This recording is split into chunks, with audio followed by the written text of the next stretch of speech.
Yung dinidikdikan ng sili at pinapakain sa bibig mo. Opo, sinusubuan po ako ng sili. Tapos nilalagay pa sa ari mo. Opo, totoo po yan. Napakawalang yan ito.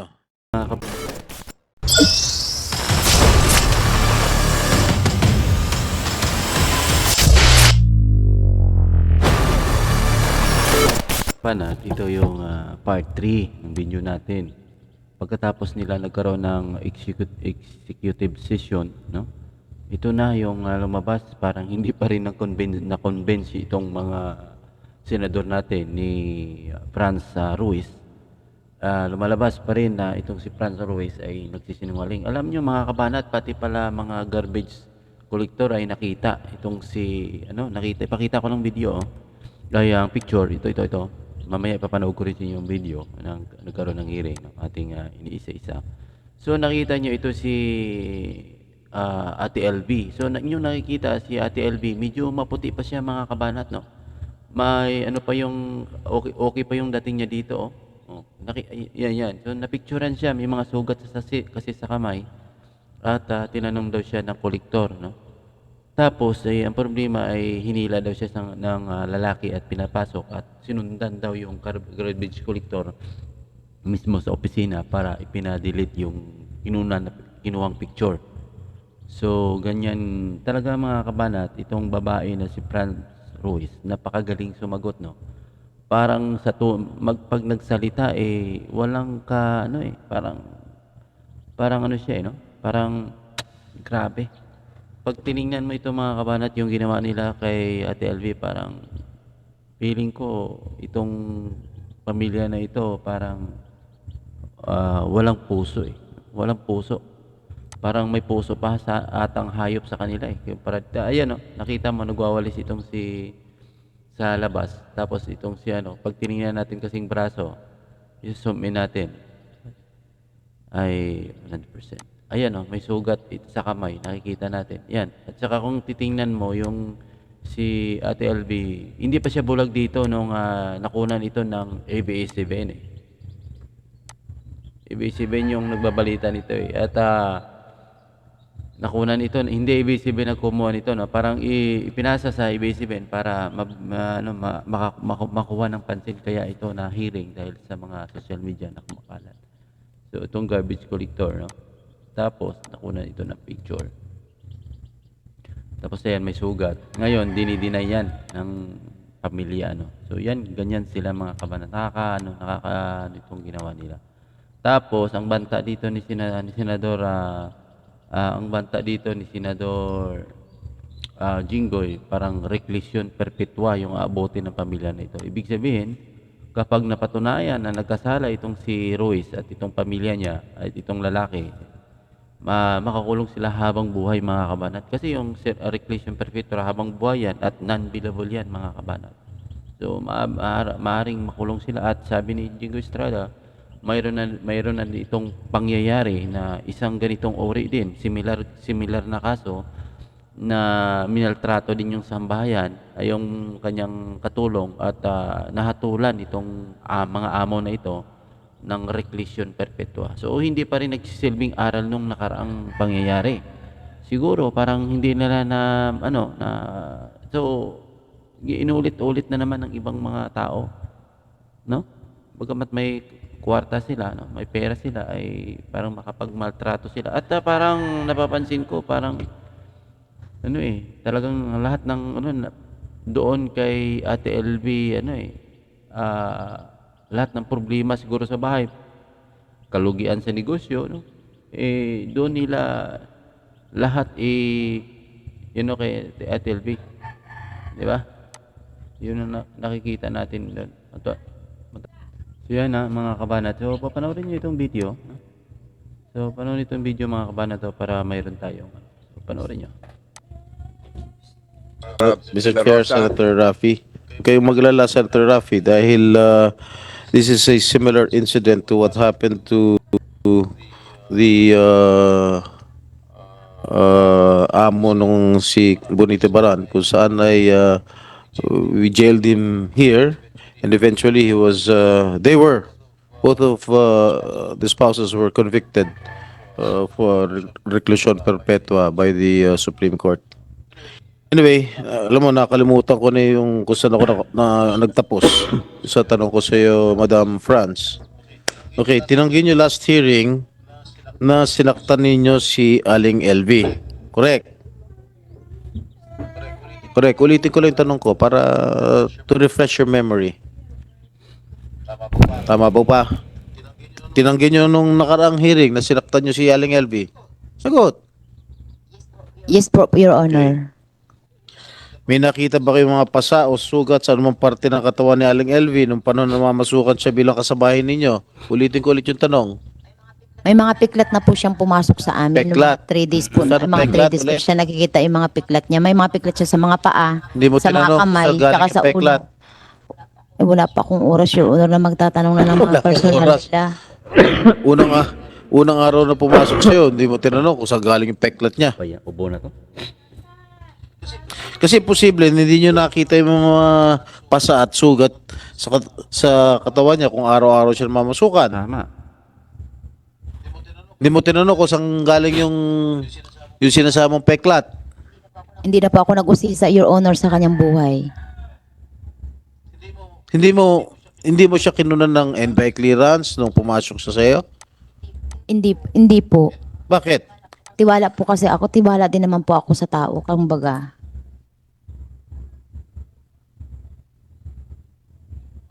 Okay. Ni minsan ba hindi nyo pinagbuhatan ng kamay? Minaltrato si Aling LV sa loob ng ilang taon na namamasukan si LV sa'yo? Hindi po, Your Honor. Kontras sa sinasabi nung mga testigo natin ngayon katulad ni JM, ni Dodong at ni Patrick. Okay. Meron pa rito ha. Kilala mo ba si dating sales boy nyo alias Pau Pau? Kilala mo? Hindi po, Your Honor. Na tumagal lang sa'yo ng 2 taon, 2 linggo. Dahil hindi niya nakayanan yung pag-aabuso mo. Hindi po, Your Hindi mo Honor. kilala si Pau Pau. Hindi po, Your Honor. Handa siya tumistigo. Nangyari talaga. Grabe, no? Lahat na lang i-deny niya eh. No? Grabe, i-deny niya. Talagang mamaya, no? Medyo ipapakita dito sa bandang huli konti patungkol sa mga pagsisinungaling na ito. Pati nga, pati yung mga garbage boy ay nakita ito. At napakarami palang testigo dito mga kabanat na nangyari ito. At kung inyo makikita, no, yung video, ang picture kanina, puting-puti, mas maayos pa yung itsura ni Ate LV. Pero ngayon, no, ayun, no. Ngayon medyo na siya, no? Maputi pa siya. May dating pa yung ang buhok niya maganda pa, no? Pero bakit ginawa niya siguro may ito. Feeling ko itong si Ate LV, iwan ko lang hindi kaya may itsura ito at gustong sirain. Dapat sirain yung buhay ng pamilya ito, parang nainggit. So balik na to doon sa kaninang iniwan nating Ako ng sili. Tapos nilalagay pa sa ari mo, dikdikan ng sili at ito yung pinaka masama yung ginawa. No? Nasabi dito mga kabanat, itong si Franz Royce ay nagdidikdik pa ng sili at inilagay sa pinapakain kay Ate LV at inilalagay pa sa ari. Wow, grabe talaga. Parang matindi, parang sadista itong si Franz Ruiz mga kabanat. na tumagal lang sa'yo ng 2 Pakinggan nyo, taon. ito. Skip Dalawang- tayo dito konti. Pakinggan nyo. Niya ay hindi pa bulag nung nandun siya. Ito yung nagsasalaysay kasi may mga testigong nakakita nito eh. Nakita niya paano abusuhin si LV. Pinupukpok mo ng martilyo, Grabe. sinusuntok, dinidikdikan ng sili at pinakakain sa bibig ni LV at nilalagay mo pa raw sa ari ni LV. Hindi po, Your Honor. Aling LV, totoo ba ito? Ano sa lahat ng mga sinabi ko? Pwede kang sumagot, pwede hindi mo sagutin. Opo, totoo po lahat yan. Totoo po lahat. Yung dinidikdikan ng sili at pinapakain sa bibig mo. Opo, sinusubuan po ako ng sili. Tapos nilalagay pa sa ari mo. Opo, totoo po yan. Napakawalang yan ito. Oh, Grabe. meron pa isang garbage collector. Alias Paul. Baka hindi niya tunay na pangalan to. Kinuha ng litrato si LV. Matapos sabihin na siya ay minamaltrato. hihingi sana ng tulong pero sinundan ni Jerry siguro sa palagay dito sa munisipyo, palagay ko sa Barangay Hulto. Tinakot at pinabura ang mga kuhang litrato kay LV. Totoo ba ito, mga Aling LV?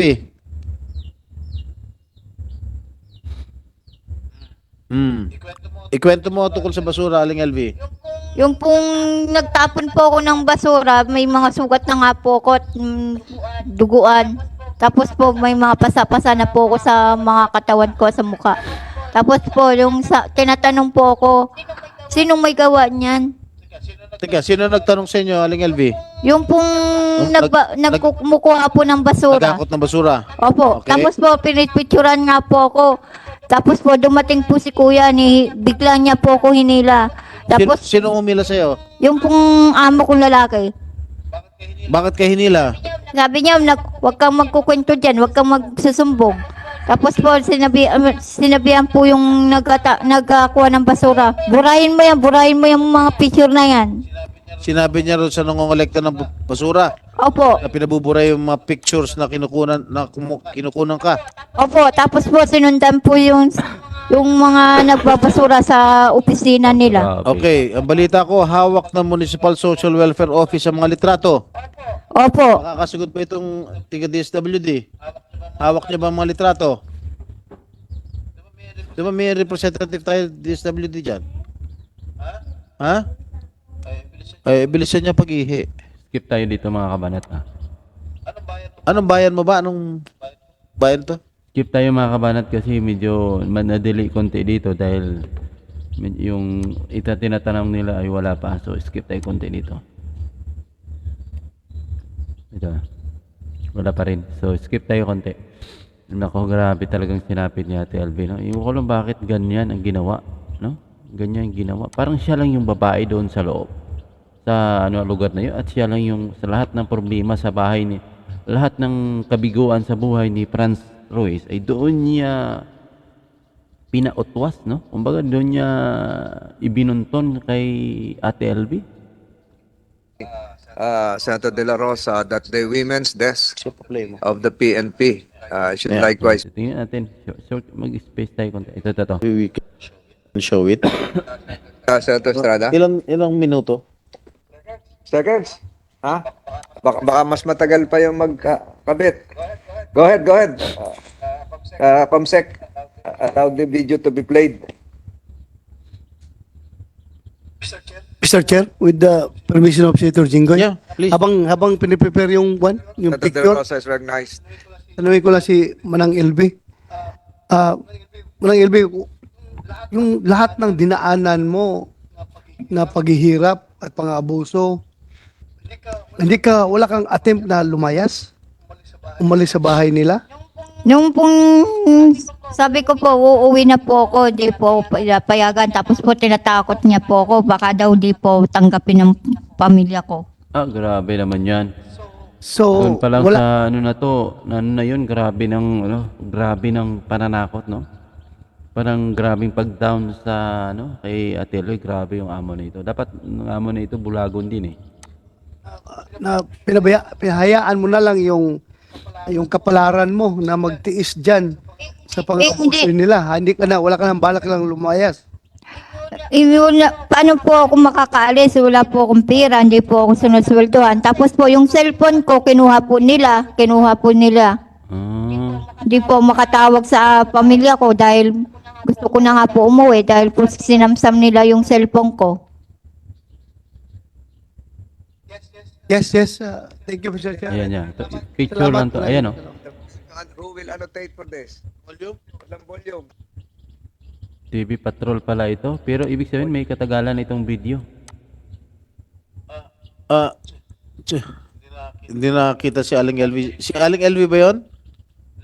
Doon sa mga witness? Dahil po sinamsam nila yung cellphone ko. Garbage collector din ang nakakita sa mga naging pasa noon sa braso ni Nanay Yes. LV. Thank you, Mr. Sabi Chair. ni alias Paul, Salamat, kinunan niya ng larawan si Nanay LV matapos sabihin sa kanya ng kasambahay na siya ay minamaltrato.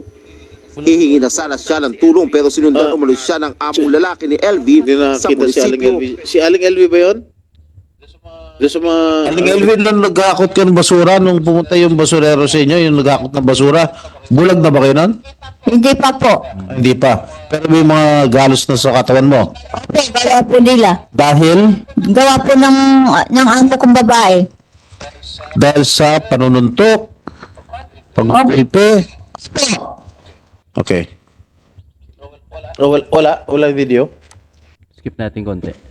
Kasi yung technical ng Senado medyo mabagal eh. Natin yung Dapat kanina nakahanda na ito, no? Bago sana mag-start yung session nila o itong hearing, dapat nakahanda na ito. Dapat kung in case na may additional, mabilis mag-alert. Alert. Kasi paid lang ng mga paid ito eh. Baka, hindi ko alam, baka ang ginamit ata nila ditong apps ay OBS. Kapakadali yung maggamitin yung OBS eh. Drag and play lang yan eh. Saksak mo lang tapos ipi-play mo yung dali lang yan eh. Trada. Madam Franz, kailan nabulag ang mata ni Aling LV? Wala video. Isang dating garbage collector din ang nakakita sa mga Nung umalis po sa amin yan, Your Honor, nakakaaninag pa. May mga video po kami dyan na pinasa namin sa piskal. Habang Sa amin. sir, kung kailan mo nalaman na nabulag si LV? With the permission of the chair. Naman po, itong 2023 ng mga May na lang po, medyo mahina daw po yung kanyang paningin. Medyo lumabo daw po yung kanyang paningin. Kailan daw? Of the chair. Naman po, Kailan daw naging malabo yung paningin ni Ate LV? itong 2023 ng mga May na lang po, medyo mahina daw po yung kanyang paningin. Medyo lumabo daw po yung Ibig kanyang sabihin, gusto niya palabasin na nabulag na lang o lumabo na yung paningin ni Ate Alvin yung 2023 at itong May na, no? Itong 2023, nakaraang lang. Nakaraang 3 buwan, no? Grabe. paningin. Kaya hindi ko po alam.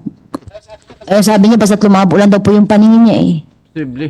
Yun po ang sabi niya Ito sa naman amin. yung sinasabi mo nakarahirig, sinabi mo. Kaya nabulag yan dahil nag-aaway sila ng makasamahan niya. Yun nga. Tapos yun, hindi niya na alam kung paano nabulag. Talang labo. Ngayon, hindi mo alam. Nagkasugat lang po yung kanyang mata dito kako. Ay, hindi sanay ng pagkabulag yun. Ito po.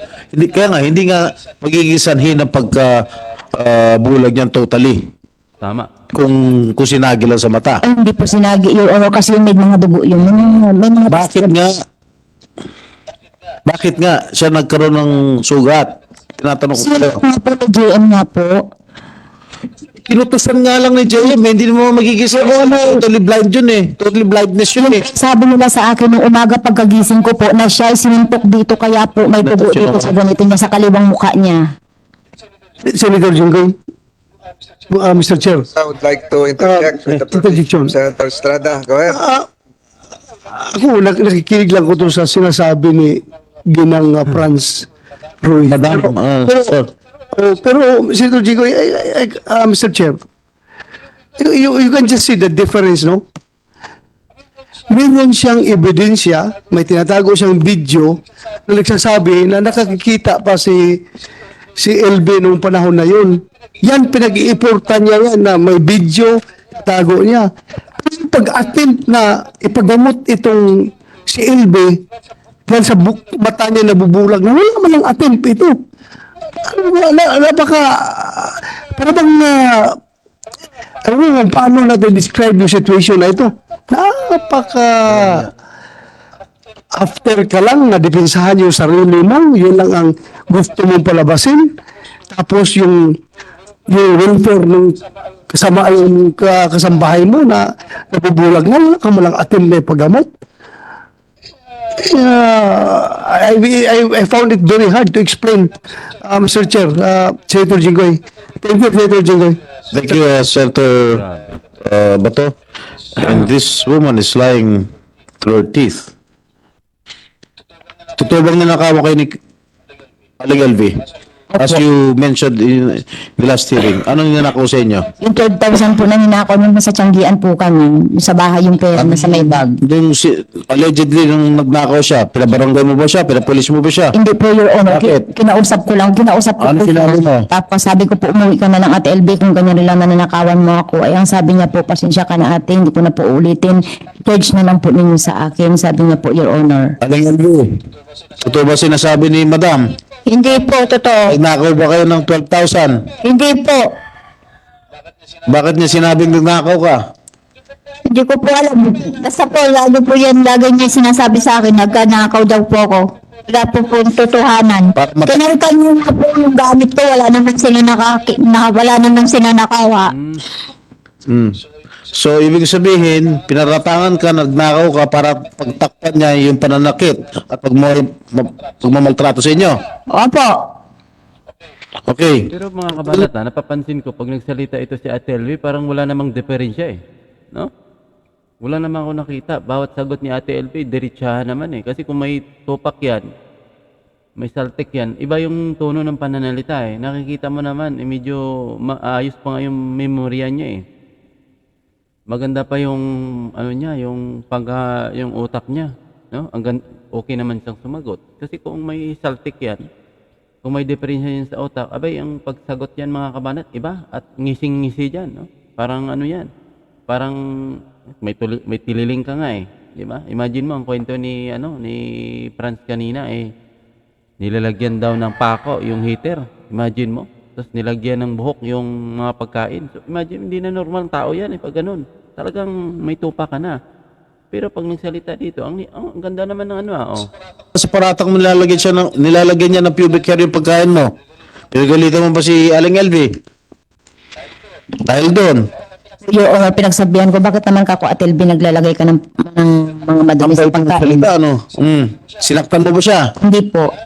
Ha? Hindi po. Ilang beses ba niya ginawa ito? Yung sinasabi mo paglalagay ng pubic hair sa pagkain mo? Maraming bisis po. Ilan? Maraming bisis po. Kaya po may liter siya sa akin na nilagay. O kung marami na siyang atraso sa inyo, marami na siyang beses naglagay kung ano-ano sa pagkain mo, at nagnakaw, pinagbintangan mo na nagnakaw siya, bakit dapat dun pa lang? Okay, dapat dito pala mga kabat, pinalayas nila. Kasi ako, nakapagtrabaho din ako ganito eh, yung houseboy, nakatry din ako eh. Alam niyo yung amo natin, no? Amo. Was nga, alam niyo yung isang mayaman, may pera, once nga nakita ka lang na hindi mapagkatiwalaan yung kamay mo, automatic, isisatihin ka agad eh. Pauuwiin ka talaga agad. Di ba? Kasi, nandyan ka sa bahay eh. Maaring mga gamit yan nakakalat eh. Pero ito, kita nyo, umabot pa ng 4 years. Wala lang. Di ba?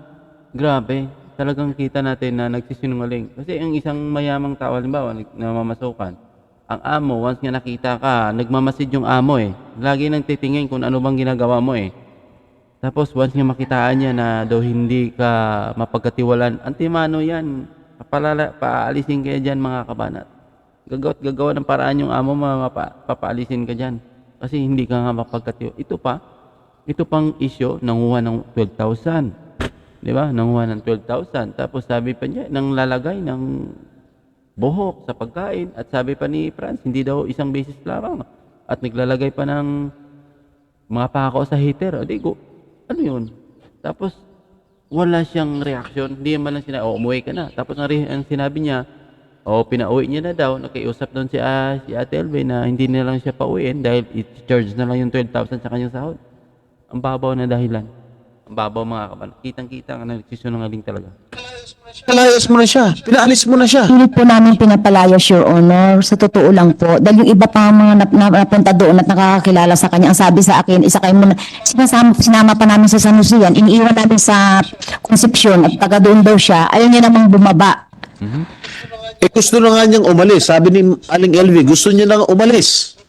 Hindi siya makalis dahil wala siyang pera dahil hindi mo siya sinisweldoan. Meron po siyang hawak na pera, Your Honor. Wala nga daw, kahit kapit niya siya nung araw na yun, wala nga daw siya dalang pera, pinapalitan niyo pa nga yung mga damit niya, wala raw siya nakuha. Meron po, Your Honor. Meron ka pera, Aling Elvie? Wala po kasing kundulin. Buhat nag-start ako sa kanila, wala po talagang inaabot sa akin. Simula nung August 11, Aling Elvie, na kayo na masukan ng 2019. Nung August 7 po yun, hindi po August 11. August 7 po yun. August 7 pa pala. Ang sinabi mo kasi dito, August 11. Ano ba to? Talaga totoo? Sinulat ko po dito, sinabi mo kanina, August 11. August 11, 2019 po, Your Honor. Ha? Ano po? August 7? August 7, 2017. August? 27. Nung nag-start po ako sa kanya, August 7 to 2017. 2017 pa. 2019. Uy, 7 years. Opo. O ang sinabi mo kanina sa akin, na una siya namasukan August 11, 2019.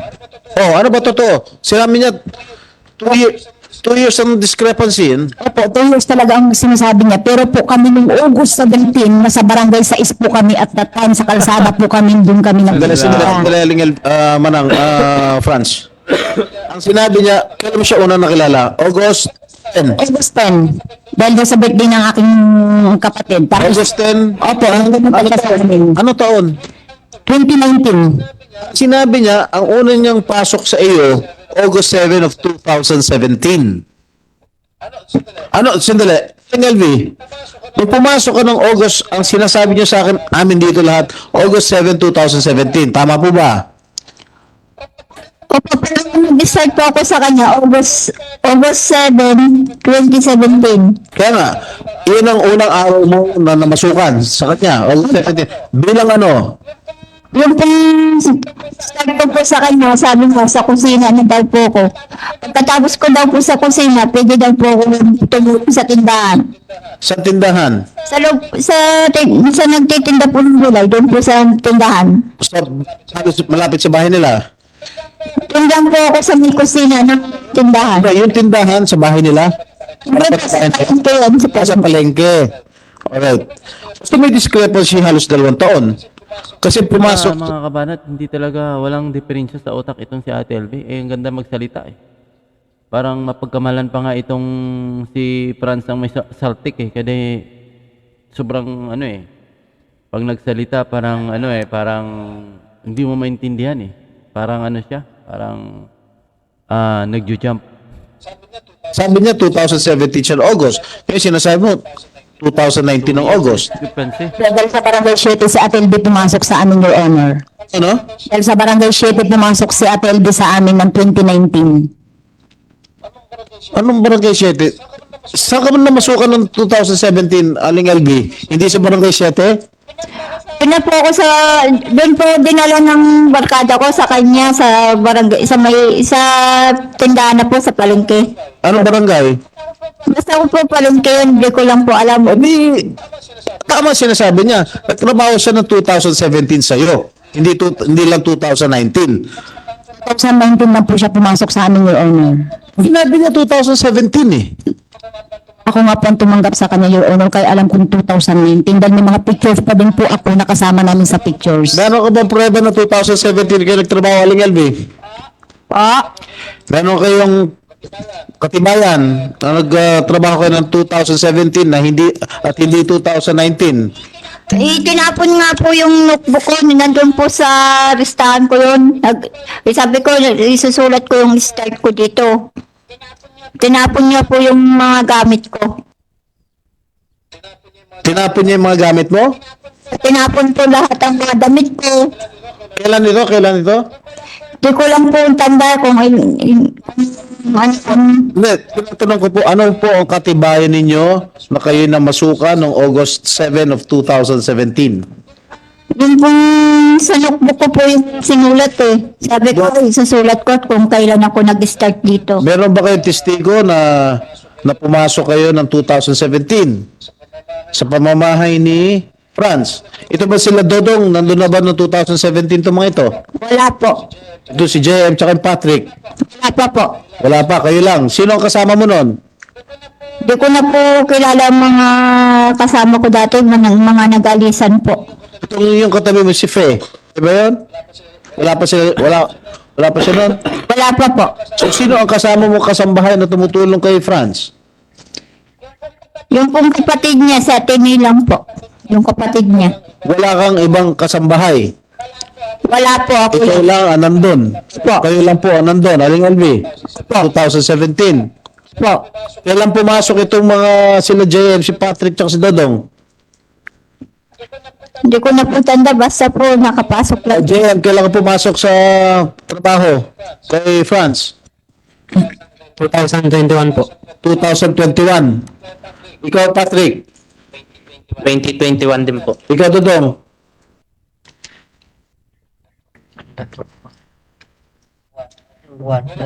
Kailan kayo namasukan sa ano, kay Aling France? Kailan ka nagsimulang magtrabaho kay Aling France? Anong taon? Hindi lang ko alam po eh. Anong taon? Alam. Hindi lang ko alam po eh. Anong papasok namin doon oh. Ano yun? Hindi ko alam eh. Lumabas itong si Dudong, parang ano siya eh, parang makakabanat, no? Parang, ibig sabihin, hindi talaga ito parang low memory siya. Kitang-kita mo naman sa pananalita niya eh. Na parang ano siya, mga kabanat, yung pinagsamantalahan din. Basta papasok lang kami ng trabaho. Hindi rin nakatanggap na ng sahod eh. No? Binigyan lang, parang pinautang lang ng cellphone, tapos wala na. Okay, handali, okay. Madam France, sinabi mo sa last hearing na namasukan sa inyo si Aling LV 2019 at kanina binanggit mo ulit 2019. Sa interview mo naman sa ABS-CBN, sinabi ninyo na 2020. 2019 po, Your Honor, ang sabi ko doon. 2020, nakalagay rito. 2019 po. Meron ba tayo video? Kasi sinabi niya 2020. So yung mga kabanat, ibahin ko yung mamaya yung video baka makapiright tayo dyan, no? Doon sa ABS-CBN kasi, may napalusot nga ako kanina ng ABS-CBN, sana hindi tayo makapiright dyan, yung video. So yun nakakita na lumalabas na mas matino pa yung itong isip ni Ate LV. At saka mga kabanat, yung tsura ni Ate LV noon, no? Nung bago siya, ano pa siya, nakakita, medyo ano pa, maaliwalas pa yung itsura niya, no? Tato, Opo. makakasugod pa itong No? tiga-disability. Maaliwalas pa. Sana ba yung picture na yun? Maaliwalas pa mga kabanat eh. Medyo may ano, oh, yan nakita nyo oh. Maano pa yung maaliwalas pa yung ano niya oh, no? Maano pa siya, medyo mataba pa. No? So nga, pero ang itsura niya ngayon mga kabanat, ito na oh. Ito na yung itsura niya. Sobrang maltrato sa kanya. Sana ba yun? Wala yung ano. Ito na oh, may picture ako dito eh. Kasi yan, naka-side view naman. Hindi ko makikita. Ito na siya, oh. Napakalayo na mga kabanat. Talagang, oh, yun yung nakita, oh. Oh. Ito na siya, oh. Oh. Lubog na yung mata niyang isa dahil bulag na nga. Oh. Ito yung isa, oh. Ito wala na. Ito medyo pumuti na rin. At makita natin sa itsura niya na halatang nabugbog eh. Kasi oh, yung labi niya medyo puro sugat, itong ilong, ito, ang dami, parang yung noo niya puro galos-galos oh. Mga kabanat. Nakita natin talaga.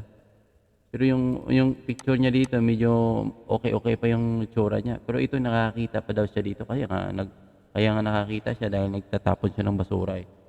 Pero yung pag magsalita siya, no, ay talagang diretso, hindi normal siya eh, mga kabanat eh. Normal siya eh. Talibas ito sa sinasabi ng amo niya na mayroon daw saltik, no? So ngayon, tapos itong ano, no? Tapos nilagyan pa ng sili yung ari. So yan mo na mga kabanat. See you next video mga kabanat.